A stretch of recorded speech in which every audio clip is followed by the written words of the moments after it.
Welcome back to Claimed by Him Season 2. I'm Lisa Keaton, and I'm thrilled to continue this walk with you as we explore faith through the lens of everyday life. From heartfelt devotionals to personal reflections, this season is all about discovering what it truly means to live a life claimed by God.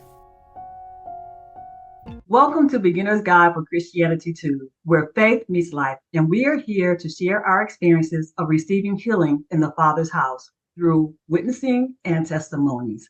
I'm your host, Lisa Keaton, and today we have with us Civilla Morgan, and she's here. We want to say welcome. Thank you so much. Thanks for having me. You're welcome. So Civilla has a wide-ranging background, which includes hospitality, healthcare, and financial services. She's also been a stockbroker, and then she loves to discuss the market and marketing strategies. And she currently works as a licensed insurance agent. So she's been a little bit of everything. But what I love about it is that everything that she's done so far has been about helping people. And so 8 years ago, she found her passion or her calling, and she started her podcast, Childless Not By Choice. And in this, she encourages childless women and men to realize that they can live a relevant and joyful life, even if they have kids or if they don't have kids. So that is such a blessing. So tell us a little bit about your journey with starting your podcast. Well, thanks again for having me. And July will be 9 years that I've been podcasting about the Childless Not By Choice experience. And I started it because I felt like nobody around me, although my family and friends loved me, they didn't understand that I wanted a family, I wanted children, and it just wasn't happening. And I felt like I couldn't be the only one that was dealing with this. And I couldn't find any resources at that time. So I finally just decided to start this platform. And I started with doing a little AM radio show at a local AM station. And then I found out about this thing called podcasting. And I said, you mean I could reach people all around the world for a fraction of what I'm paying this radio station? And I can find out what my numbers are and where my listeners are in the world and all these things. And I said, I'm doing this. So I switched over to this podcast. I originally called it 21st Century Hannah, because those of us in the Christian world, we remember Hannah, although she ended up having the children. And my first podcast producer told me that not everybody knows who Hannah is. Mm-hmm. And that's when I changed the name maybe a year or so, and maybe 2 years in, and changed the name to Childless Not By Choice podcast. And now people are listening to me all over the place, all over the world, and reaching out to me. And some of the first people I heard from were from Australia. And I'm like, people are hearing me from Australia? Is this for real? The whole podcasting thing had me just, bemused and amused, but it's reached a lot of people. There are people in different countries in Africa that reach out to me on a regular basis, people up in the northern part of our planet. It's been a really, really great experience. So tell me, how did you feel, or what were you going through when you decided, you know what, I can't be the only person. I can't be the only one going through this. What was God saying to you, or what were you experiencing at that time, your emotions or your feelings that you were going through? I'll be honest, I didn't feel like God was speaking to me. I felt his silence quite a bit. And I prayed, I begged, I bargained. I tell people it's like when you suffer loss, which I recently did suffer loss. I lost my dad 6 months ago. Yes. And thank you. And my mom 5 years ago this May. And so it's like when you lose someone, you start to bargain, the going through the stages of grief. Yes. Well, that's how I felt with this whole Childless Not By Choice journey and experience. It was like, it's a loss. And a lot of people in the Childless Not By Choice world will tell you not being able to have a child is a loss. And so a lot of people in this community are grieving. We're all in different places in our journey. And of course, it's been several years for me, so I may be able to deal with it a little bit better than somebody who's just finding out, maybe a woman in her 20s or 30s, she's not going to have the children. So we're all on, in different places in the journey. But I remember in the beginning of my journey that I just really felt like God did me wrong, Mhm. because there was no way as a very young person that you could have told me that I was not going to be married and I was not going to have kids. I'd have told you, that's not true. That's true. Yeah, I mean, nobody could have told me anything different because I know I wanted kids. And so when that started not to happen and my biological clock started to tick, tick, tick, tick, tick, I wasn't meeting Mr. Right. And in my case, as far as the issues, my issues were fibroids. Mhm. So I had multiple surgeries just trying to buy time by getting the fibroids removed. It's called a myomectomy, where they remove Right. the fibroids from your uterus. And I had 3 of those. And then finally in 2011, I said, you know what, forget it. I mean, I don't see anybody.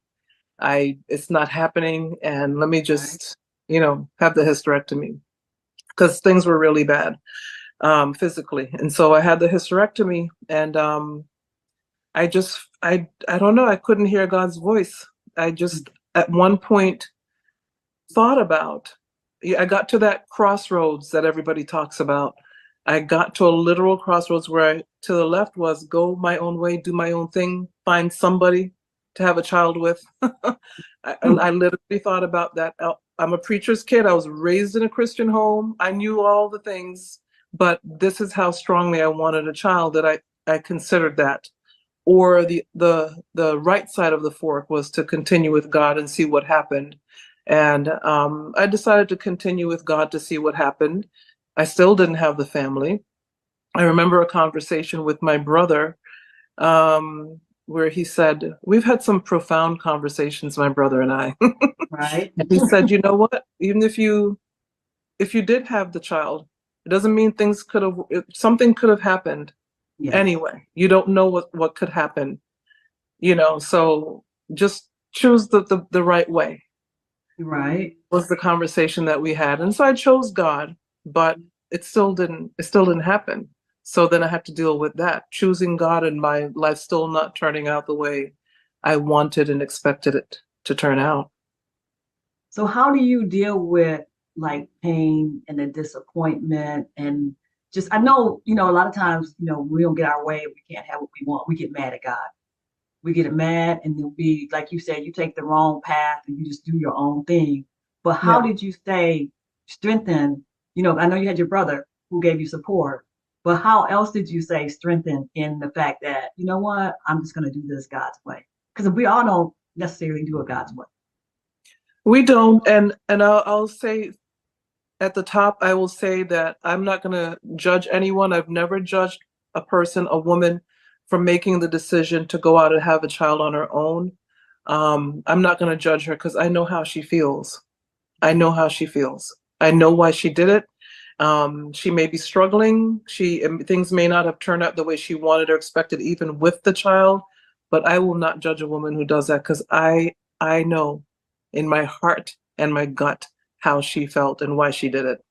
So having said that, I will say that I think one of the big things for me is some people may call it cultivating a relationship with Christ, and that's what it is. But I have morning devotions every morning. I know that there are people who struggle to do it and they say, "Oh, I got up late. I was running late for work." I have my morning devotions because if I don't,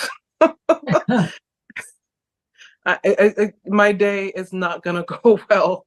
So I make it my business to have my morning devotions. Even if I have to wake up extra early because I know I have an early appointment, then I will get up extra early. There were times when I was caring for my parents when I had to take them for labs. A lot of Right. time labs are fasting. So you have to get there early so that their blood sugar doesn't drop before they can get, all the balancing I've had to do. Well, most of my devotions are on my phone. So if I'm Okay. sitting there waiting in the waiting room with them, I'm doing my devotions. And I think just committing to that and making sure that I didn't leave that out, even during the times when I was upset, those are the times when I cry. Hmm. Honestly, it's during my morning devotions. Having just lost my dad, almost every morning during my morning devotions, I'm crying because I And you miss know him. what? It's so funny because I'm sitting here, I'm tearing up, and it's because of the fact that you said, I will not judge somebody who made the other choice because you understand. Mhm, Because I made that other choice. And I didn't mhm. share that with you before this conversation. We didn't. But I, mhm, excuse me, I had my daughter before I was married. And Mhm, so, and I did not get married. I think she was 7 years old when I finally did get married. mhm, And I felt like I was 37, mhm, and the next month I turned 38. And I felt like my clock was running out and that I would never have the opportunity to have a child. And mm. so I took the other fork in the road. And I thank God for Jesus because he brought me back and he has kept us covered and he's with us all the time. And so, you know, sometimes we do make a decision in our Mhm. life because we get to a point and we're like, should I do this or should I not do this? And it's not always the same for every person or every woman. So I appreciate the fact that you know, you don't judge and that, you know, that that's a blessing because you do get that feeling. You do, you know, feel like a loss or a void. And so, Mhm. thank you. Thank you for that. I appreciate that. Well, I didn't know. No, you didn't know. That's So that is fantastic. good. You see how Yes. God works? Yes, he does. So that is a blessing. So yeah, we're gonna move on. So that is good. But anyway, so in your podcast, so you meet all kinds of people who have these issues and have these problems. And do Yeah. you encourage them through Christ or you encourage them to, you know, have their devotionals, have their morning time and how, you know, how do you help strengthen them? Well, I knew from the very beginning that although I am a believer, and Mhm. I say it throughout the podcast, throughout the episodes, I think more so now than in the beginning, but I wanted to lead with, I didn't want to lead with my Christian belief and Mhm. my Christian faith because I wanted to reach everybody globally. And Right. as we know, there are some countries where Christianity is frowned upon or it's not the major religion. And I wanted to reach all women. Right. And when I made that decision, I didn't feel like God didn't want me to, because I'm sure He Right. would have said so. But I that's what I lead with. I even say it sometimes in some of the episodes. Look, I know you're not, some of you are not believers. You guys know I am. And then here's what I have to say, but then I get back on track because I heard from a doctor, a female Right. doctor from India, a few weeks ago, a few months, couple months ago, who told me that she's childless, and one of the episodes really touched her. Mhm. Now we know, I don't know if she's a Christian or not, but we know that India, generally speaking, is Christianity is not the major religion. Right. And so, you know, I hear from people from different countries in Africa, and we know that in Africa, in some countries, Christianity is not the major religion. So if I led with that, I felt like I'd be leaving some women out. And the fact is, regardless of our faith, women, there are childless, not by choice women, no matter what the faith. And that's very I, true. right. I prefer to reach women on our childless, not by choice level. We can talk about the Christianity later. I can, like I said, sprinkle it throughout the episode sometimes, but I want to reach everybody. And that's a blessing. That is a blessing because you know what? We are all God's children. Yes. And it doesn't matter, you know, how we get to him or when we get to him, but as long as we get to him. And so that's good because Yes. you're right. Everybody does not believe the same and everybody, but you doing this and reaching out sets an example for people to see Christ in you, even though if you don't even speak it. So Right. that's really good. And that is truly a blessing. Thank you. Yeah. And so that shows your love and your compassion for people, for women everywhere. And then you have men who reach out to you. I have been the one, I mean, I've interviewed men.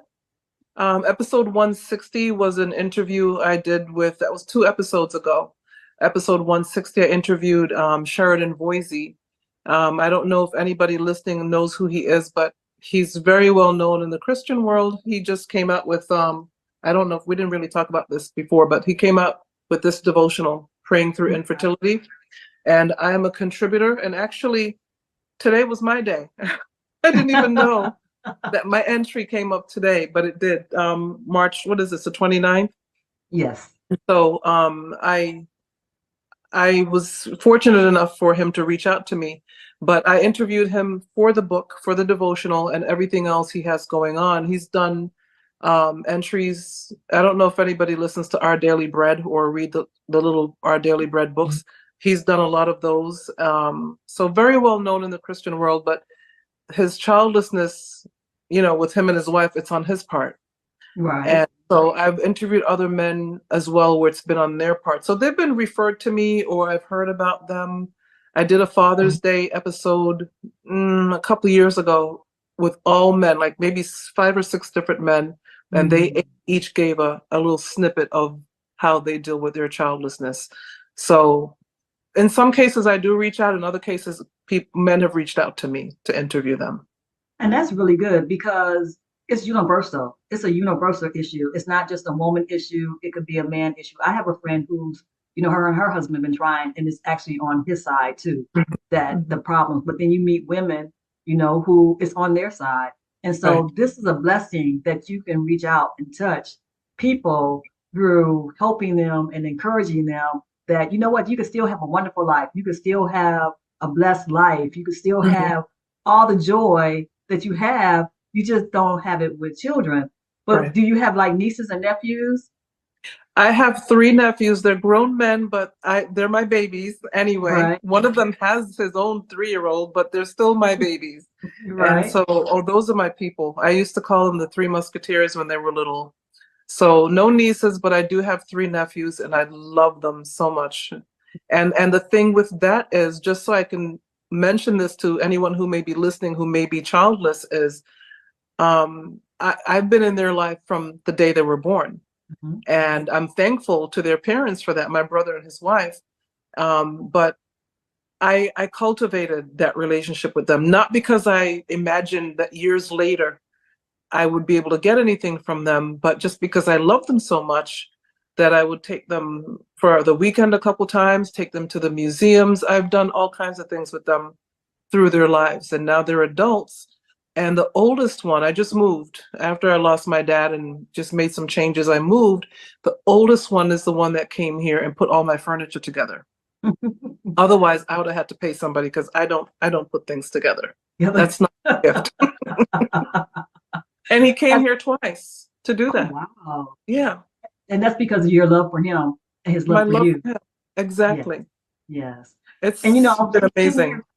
Sitting here thinking, because my dad came from a family of 10, and his youngest sister didn't have any kids. I don't know if it was, by choice. I'm not sure what happened. I know she got married later on in life, but she was the best aunt ever. I mean, because she didn't have any kids and she worked, and she's like, I don't have anything to spend my money on. So she would spend it on us, right? And then she would come and get us, and we could hang out with her for the day, or we would spend the night and she would take us shopping. And I mean, she was the best aunt. I'm telling you. She was a true blessing. Yeah, and that's what I tell people in the community: be the best aunt or uncle you can be. And that'll help weed out the bitterness that might be in your heart, and the fear, and the, envy, and whatever it is that people deal with, because we all deal with different things. And so I think that being the best aunt you could be to the nieces and nephews around you, or the best uncle, is the best course of action. Right. That is good, because it was just, that was a good memory that just came up in my head. Oh, that is wonderful. So how do you have certain scriptures that you lean on or that help encourage you? Because you're an encourager. You encourage other people all the time. So what scriptures do you use to encourage yourself?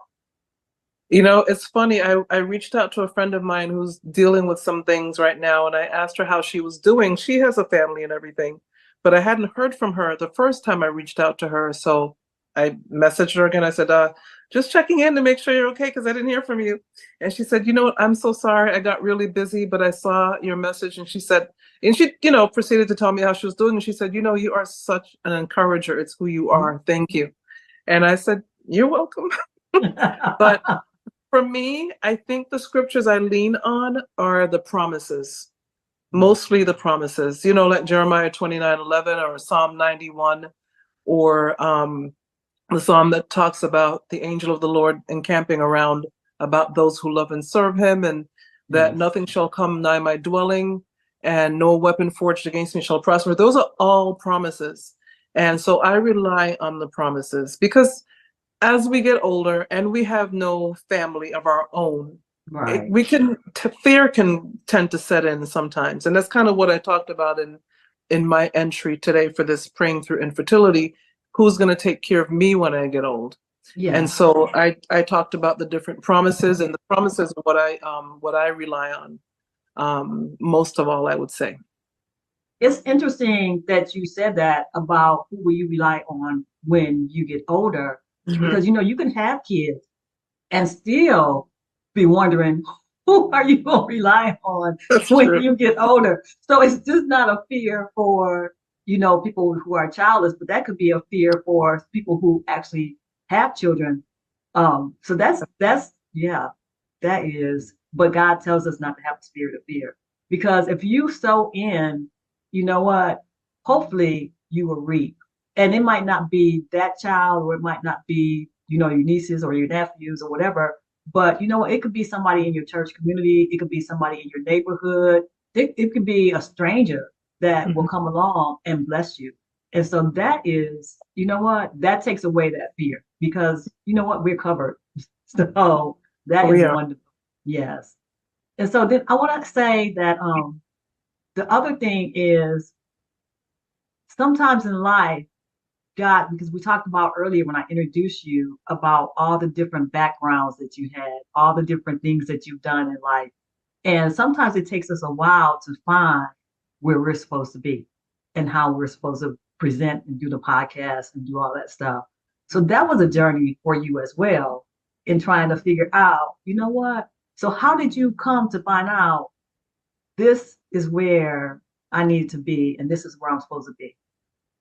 Well, as the podcast continued, I didn't expect to be here 9 years later.